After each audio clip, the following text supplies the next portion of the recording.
face à cette loi qui se prépare du mariage pour tous, c'est de mettre l'enfant au cœur du débat. Parce que s'il y a un droit aux enfants, on pense qu'il y a aussi un droit des enfants. Nous, on est là aujourd'hui pour défendre l'intérêt des enfants. Finalement, c'est vrai que cette loi pour le mariage pour tous, on se rend compte que c'est pas que le mariage qui est derrière, il y a beaucoup de choses qui vont derrière, c'est la procréation médicale assistée, c'est l'adoption. Et c'est aussi, malheureusement aussi je pense, les mères porteuses pour les hommes qui voudraient avoir des enfants.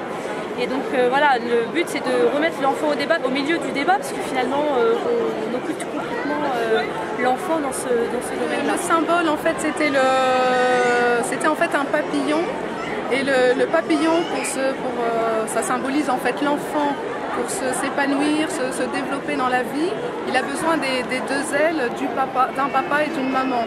Voilà, pour s'équilibrer, c'était vraiment ce symbole fort de... Et au début, en fait, lui, il était comme dans un œuf, en fait, comme un embryon, il était dans un œuf. Puis petit à petit, l'œuf s'est éclos un peu. Et puis donc nous, on s'est écarté de cette mêlée, en fait, s'est écarté de cette mêlée. Et le papillon, donc l'enfant ressort justement, et puis prend petit à petit son équilibre. D'abord en trébuchant une première fois du côté des mamans, donc les hommes crient papa, et puis après du côté des papas, et à ce moment-là, les femmes crient papa, voilà, c'est ça. Pour dire qu'il pousse au sein vraiment d'une famille, tout ce cocon, c'est pour montrer aussi l'enfant, il a besoin de racines et d'identité. Ça symbolise aussi toute cette... il va se construire aussi au travers de son identité, d'un père et d'une mère, parce que biologiquement il vient d'un père et d'une mère. De l'association Alliance Vita, qui est une association humanitaire et en fait qui fonctionne avec des services d'écoute pour écouter toutes les personnes en difficulté avec la vie. Donc il y a SOS Bébé, SOS Soins de Vie, donc c'est pour écouter toutes les souffrances, difficultés, interrogations par rapport à la vie. Des adultes en fait adoptés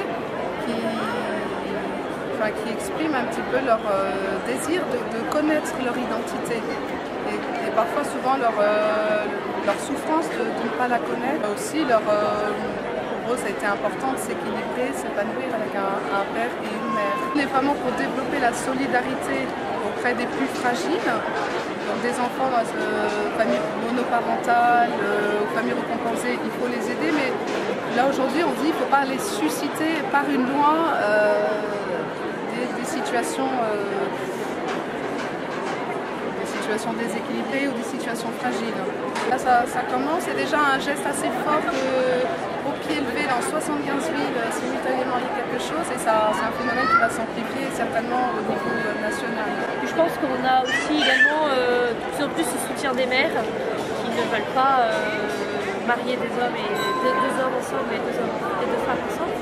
Et il y a aussi les psychologues, tous les professionnels de santé qui travaillent avec les enfants, qui se rendent compte en fait de l'aberration du projet de loi, jusqu'où ça va aller, donc du déséquilibre que ça va apporter aux enfants. Oui, j'ai entendu un propos très intéressant à la radio, un médecin qui travaille en unité psychiatrique, et justement qui dit que les enfants, deux papas en fait peuvent bien s'occuper d'un enfant pour ce qui est d'amener à l'école, tous les soins comme ça quotidiens, mais pour ce qui est de donner les racines en fait de l'enfant, à savoir les racines généalogiques, à savoir qui y a en amont de sa vie aujourd'hui, c'est ça en fait qui pose problème.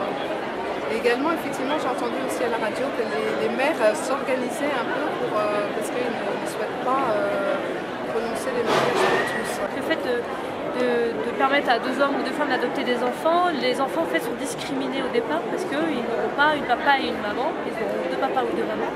Et en fait, pour en avoir autour de moi des personnes qui ont adopté des enfants justement, ces enfants souhaitent pouvoir dire papa et maman et ne pas dire voilà, c'est vraiment le souhait, c'est eux, comme ils n'ont pas eu de famille ils n'ont plus de famille au départ, ils souhaitent retrouver ce cocon familial autour d'un père et d'une mère.